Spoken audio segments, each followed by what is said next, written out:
आता आपण बघणार आहोत C program to display square of entered number if it is even otherwise display cube.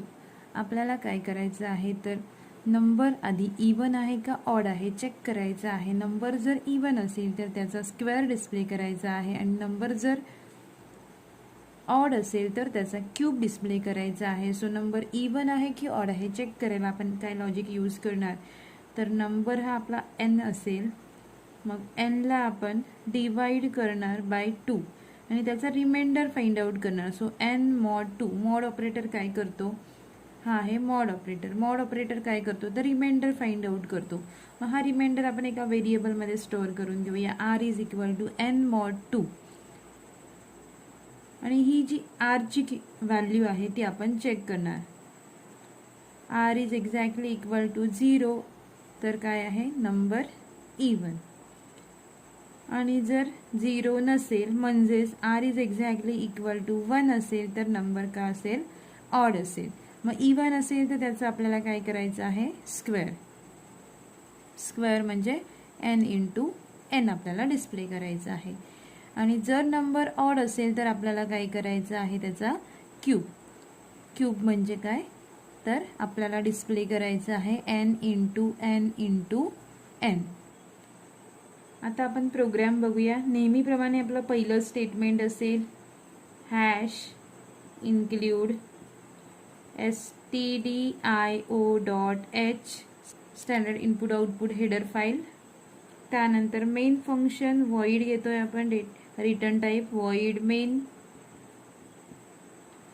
Declaration variables आपल्याला लागतील इंट n घेतोय आपण. त्यानंतर r घेतोय रिमाइंडर स्टोअर करायला.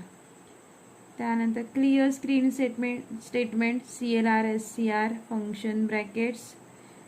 त्यानंतर युजरला आपण मेसेज देतोय for entering a number. So printf enter a number. युजरने एक नंबर एंटर केला पाहिजे म्हणून युजरला आपण मेसेज देतोय. त्यानंतर scanf %d double quote complete comma ampersand n ची व्हॅल्यू रीड करण्यासाठी scanf लिहितो. त्यानंतर लिहायचं आहे आपल्याला n ची व्हॅल्यू मिळाली so calculate r is equal to n mod 2. आता r मिळाला. आता आपण चेक करणार r ची व्हॅल्यू 0 आहे का 1 आहे. सो आपण चेक करतोय r ची व्हॅल्यू 0 आहे का.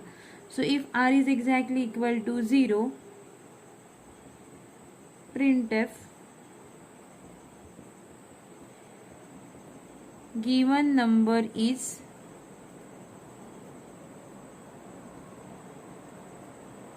even and its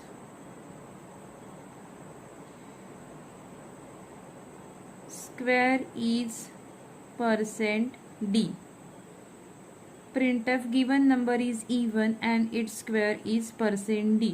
आता या %dच्या इथे काय डिस्प्ले झालं पाहिजे तर स्क्वेअर ऑफ नंबर. सो त्यासाठी आपण लिहिणार n into n bracket complete semicolon close this bracket. आता एल्स पार्ट r ची व्हॅल्यू 0 नाही आहे so definitely it will be 1. ती 1 असणार.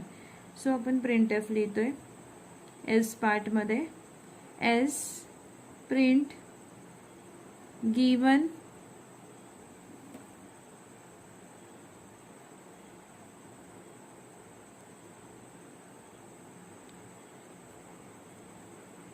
number is odd.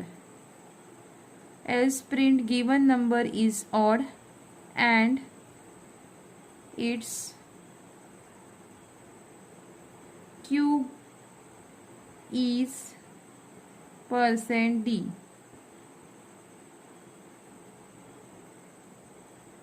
n into n into n. आता इथे आपण इंटीजर घेतलाय सो नंबर घेताना थोडासा लहान नंबर घ्यायचा कारण नंबर रेंजच्या बाहेर जाऊ शकतो. Close this. If part close झाला एल्स पार्ट ओपन क्लोज. त्यानंतर get ch semicolon then closing of main function. So this is our whole program. Closing of main function. This is open brace for main function and this is close brace for main function. So this is a simple program for displaying square of number if it is even, otherwise display cube. So here we can see the program.